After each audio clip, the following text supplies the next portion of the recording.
সবাই একটু বসি, সবাই একটু বসি।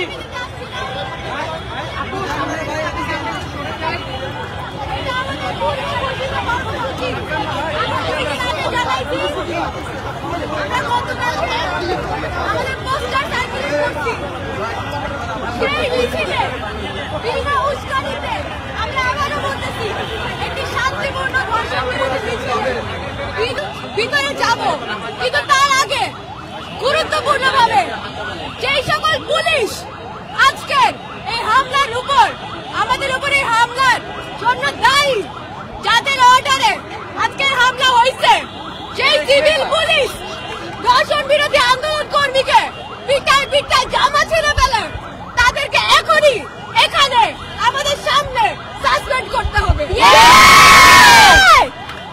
আমরা আমাদের পূর্ব নির্ধারিত দল ভিতরে যাব, কিন্তু তার আগে আপনারা যে হামলা করছেন তার দায় আপনাদের নিতে হবে এবং আমাদের দাবিটা শুনতে হবে, মানতে হবে। আপনারা তো দর্শনের বিচার চাইতে আসলেন, সেখানে আবার আপনারা নিপীড়নের শিকার হলেন, আপনাদের জামা ছিঁড়ে ফেলছে, ওলা নিয়ে গেছে, কি বলবেন? বলবো যে ভাই সকল সংস্কারের কথা প্রমিস করা হয়েছিল, সেই সকল সংস্কার বাস্তবায়ন হয় নাই। পুলিশের পোশাক বদলাইছে, পুলিশ বদলায় নাই, পুলিশের মন বদলায় নাই। এগুলো করতে হবে, এগুলো আমাদের দাবি দেওয়ার অংশ, এগুলো আমাদের স্বপ্নের অংশ। এখন আপনারা কি করবেন? আপনারা পরবর্তী কার্যক্রমটা কি হবে? আমরা তো জানালাম আমাদের যে পূর্ব নির্ধারিত দল তার ভিতরে যাবে এবং একই সঙ্গে যে সিভিল পুলিশ সহ যে পুলিশ দায়ী এই হামলার উপর জন্য আজকে তাদেরকে এখনই এখানে আমাদের সামনে সাসপেন্ড করতে হবে। তদন্ত সাপেক্ষে হচ্ছে আপনাদের স্মারকলিপি প্রদান। না, আমরা স্মারকলিপি যাব, স্মারকলিপির জায়গায় স্মারকলিপি করব, এখানে অবস্থান করব। আপনাদেরকে তো ছুটি দেওয়া হচ্ছে না, কিভাবে যাবেন? আমাদের ছোট একটা দলকে ওনারা বলছেন যে ভেতরে যাইতে, প্রতিনিধি দল 5-6 জনের, ওটা আমরা আগে নির্ধারণ করে রাখছিলাম। সেই দল ভিতরে যাবে এবং বাইরে যারা থাকবেন, বাইরে একটা বড় অংশ আমাদের থাকবেন এবং আরো মানুষ জড়ো হইতেছেন এই সংবাদ দেখে, তারা এই পুলিশের সাসপেনশন এবং তদন্ত এবং তাদের ক্ষমা চাওয়া এটা মেক শিওর করবে।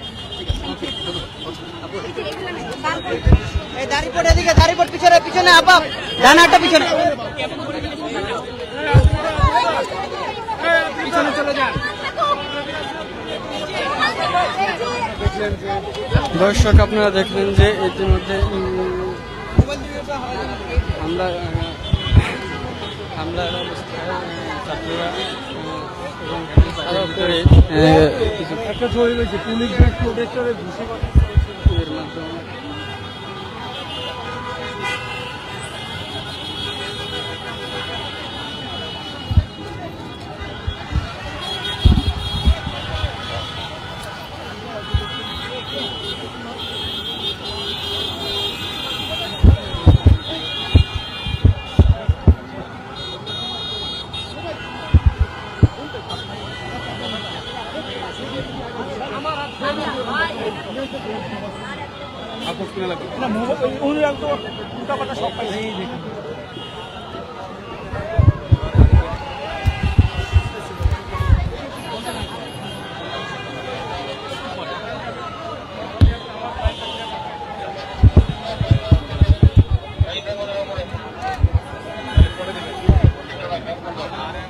রাত ভাই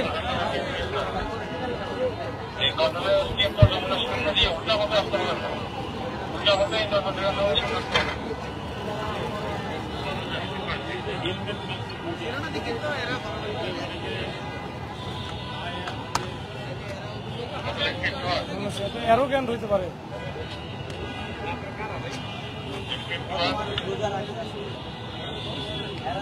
কথা বলছে না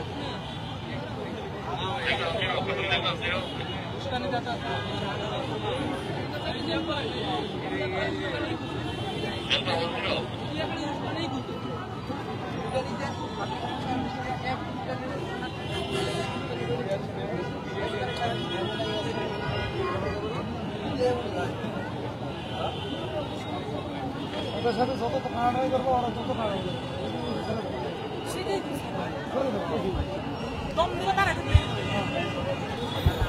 এখান থেকে এরা কইল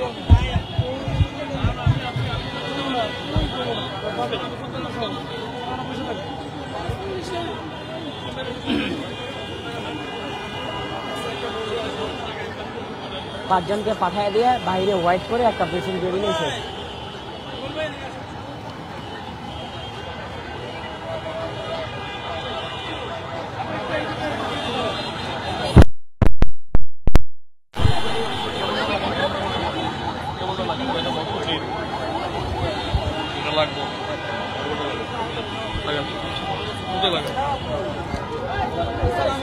ভাই আন্দোলন করতেছে তো ধর্ষণ বিরোধী বাংলাদেশ মঞ্চ নামে আমাদের একটা প্ল্যাটফর্ম আছে, ওখানে আমরা প্রতিনিয়ত বিভিন্ন ধরনের প্রোগ্রাম করছি এই ধর্ষণ নিপীড়নের বিরুদ্ধে।